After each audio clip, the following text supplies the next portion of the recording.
আসসালামু আলাইকুম রহমতুল্লাহ। দেশে এবং বিদেশে যারা আছেন এবং পবিত্র ঈদুল আজহার সকলের জন্য রইল আমার শুভেচ্ছা এবং আন্তরিক ভালোবাসা। তো কোরবানির ঈদের দিন থেকে আজকে তৃতীয় দিন চলমান। আমাদের পবিত্র ধর্মীয় অনুসারে, মুসলমান ধর্মীয় অনুসারে আজকেও কোরবানি করার জন্য নির্দেশ দেওয়া আছে, অর্থাৎ আজকে শেষ দিন, আজকে কোরবান মানে যারা করবেন এর পরবর্তীতে আর কোরবানি করা যাবে না। এটা হলো ইসলাম ধর্মের নিয়ম অনুসারে। তো আজকে থেকে আমাদের এই কোরবানির যে ঈদের আমেজ, সেটা প্রায় এখন আজকে রাত থেকে নিম্নমুখী হওয়া শুরু হবে এবং সবাই আবার পুনরায় কর্মজীবনে ফেরত যাবে, স্বাভাবিক জীবনে।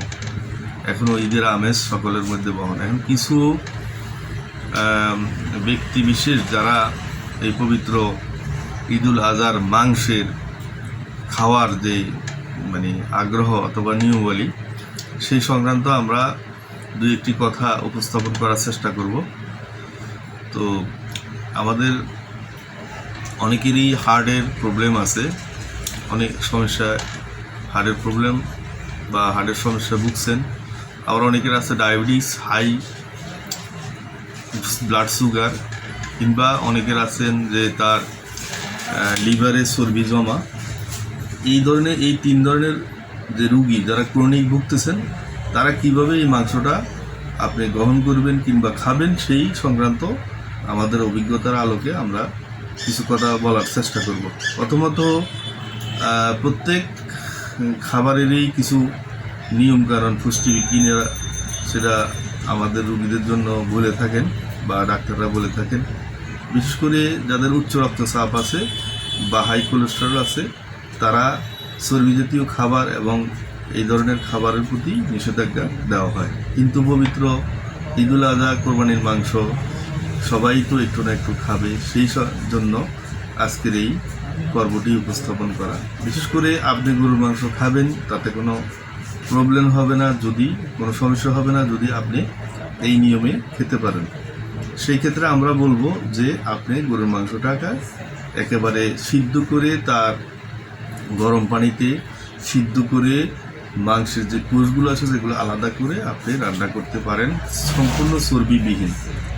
এবং খাবারের মধ্যে বিশেষ করে ভাতের সাথে কিংবা রুটির সাথে এটা খাওয়ার জন্য আমরা আপাতত বারণ করব। কারণ হলো, ভাত এবং রুটি বা শর্করা জাতীয় খাবার আমাদের দেহে এমনিতেই গ্লুকোজ বা এমনিতেই শর্করা থেকে চিনি বা গ্লুকোজ বডিতে উৎপন্ন হয়, এবং সেটা যদি সঠিক সময় বার্ন না হয়, তাহলে আপনাদের কোষের চ্যানেলে এগুলো ঢুকে আমাদের শারীরিকভাবে আমাদেরকে ওয়েট বাড়িয়ে ফেলে কিংবা ডায়াবেটিসের মাত্রা বাড়িয়ে ফেলে। তো সেই ক্ষেত্রে আপনি যদি ওই মাংসটাকে সবজিতে দিয়ে বা সবজির পরিমাণ বেশি রেখে সেই মাংসটাকে খান, তাহলে আপনার দেহে চর্বির পরিমাণ বাড়বে না কিংবা আপনার শরীরের ওজনও বাড়বে না। এবং খাওয়ার পরে আপনি যদি সেই গ্লুকোজ বা যে বডিতে যে জীবাণী যেটাকে বলা হয় জীবনী শক্তি, এই শক্তিটাকে পাওয়ার জন্য আপনাকে একটা কায়িক পরিশ্রম অথবা একটা ব্যায়ামের মাধ্যমে আপনাকে এই দিন যাপন করতে হবে। বিশেষ করে যারা ডায়াবেটিস রোগী, তারা এই খাবার নেওয়ার পরে তারা যেন তার প্রতিদিন যেই 30 মিনিট যেই হাঁটাহাঁটি করার কথা, সেটা আরও 15 থেকে 20 মিনিট আপনি বাড়িয়ে নিতে পারেন, কিংবা আপনি কায়িক পরিশ্রমের পরিমাণ বাড়িয়ে নিতে পারেন। এইভাবে আপনি যদি প্রসেসিংয়ের মাধ্যমে আপনি মাংস গ্রহণ করেন, সেই ক্ষেত্রে আপনার এই মাংস বা এই কোরবানির গোশ আপনার শরীরের জন্য ক্ষতিকর হবে না। বিশেষ করে লিভারে যাদের ফ্যাট আছে তারাও একই অবস্থা, তারা প্রচুর পরিমাণ সজনা, গাজর এর সাথে এরকম সালাদ তৈরি করে তার সাথে মাংস দিয়ে আপনি খেতে পারেন। আর যদি আপনি ভাত এবং রুটির সাথে মাংস গ্রহণ করেন, সেই ক্ষেত্রে আপনার দুইভাবে আপনার দেহে গ্লুকোজ উৎপন্ন হবে। পূর্বেই বলছিলাম যে ভাতে তো এমনিতেই আমাদের শর্করারা শরীরে ভেঙে সেটা গ্লুকোজ হয় এবং এই গ্লুকোজ সেলের মধ্যে মানব কোষের মধ্যে অবস্থান করে। আপনি যখন একইভাবে মাংস প্লাস ভাত খাবেন, সেই ক্ষেত্রে আপনার শরীরে দুইভাবে গ্লুকোজ উৎপন্ন হবে।